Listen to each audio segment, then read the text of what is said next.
Paris ऑलिम्पिकमध्ये विनेश फोगाटचा प्रशिक्षक हंगेरिकेची वोलार आकोस यांनी 50 किलो वजनी गटामध्ये गट कुस्तीच्या फायनलमध्ये आदल्या रात्री 5.5 तास वजन कमी करत असताना त्या रात्री विनेशचा जीव जातो की काय अशी तिची भीती तिच्या मनामध्ये बाळगत होती। या शब्दामध्ये आपतीचे सांगितले होते की आकोस यांनी फेसबुकवर एक पोस्ट करत विनेश फोगाटला वजन कमी करत असताना काय संघर्ष करत होते याबद्दल सर्व काही खुलासे केले होते। नंतर ती पोस्ट डिलीट देखील करण्यात आली गेली होती। रात्री आलेल्या एका वृत्तानुसार विनेशच्या स्वतः 3 पानाच्या पत्राद्वारे मन मोकळे केले होते।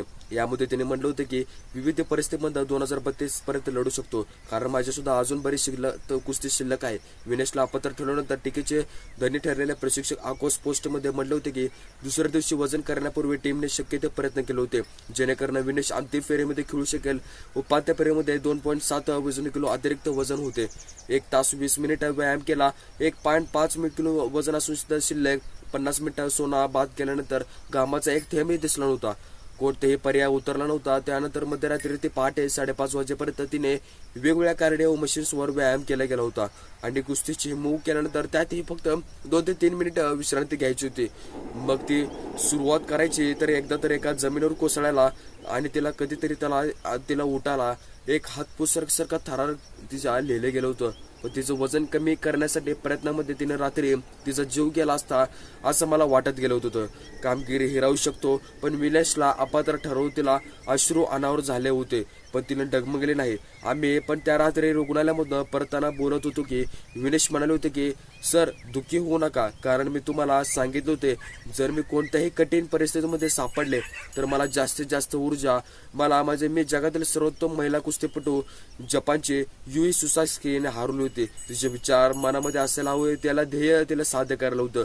जगातील सर्वोत्कृष्ट कुस्तीपटू एका गेम प्लॅनमुळे काम कसे करतात आम्ही सिद्ध केले होते। पदक ऑलिम्पिकमध्ये मीडियामध्ये पोस्ट करत बहुतेक गोष्ट गेल्या होत्या। कामगिरी पात्र हिरावून घेतली होती। आता तिनं तिच्या मनामध्ये शंका नको असं तिला सांगितलं होतं। विनेशला पदक जिंकायचे होतं, पण विनेशसाठी ऑलिम्पिक पदक किती महत्वाचं होतं हे पटकून देण्यासाठी आकोस यांनी मागच्या वर्षी कुस्तीपटूच्या आंदोलनासाठी एक किस्सा सांगितला होता।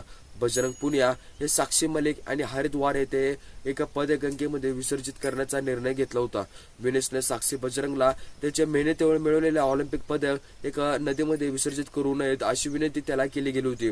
पण असे आकोस यांनी लिहिले गेले होते। अचानक तिला एक निकाल लागला होता। विनेशला अपात्रतेनंतर आंतरराष्ट्रीय क्रीडा लवादामध्ये CAS संयुक्त पदक रौप्य पदक मिळाले होते। याची याचिका दाखल केली होती।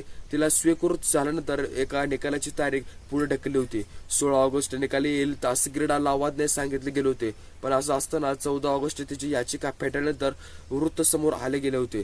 पण असं सर्व गोष्टी होत असताना विनेश फोगाटला एवढे किती त्रास सहन करायला लागले आपल्याला आता समोरच दिसत आहे।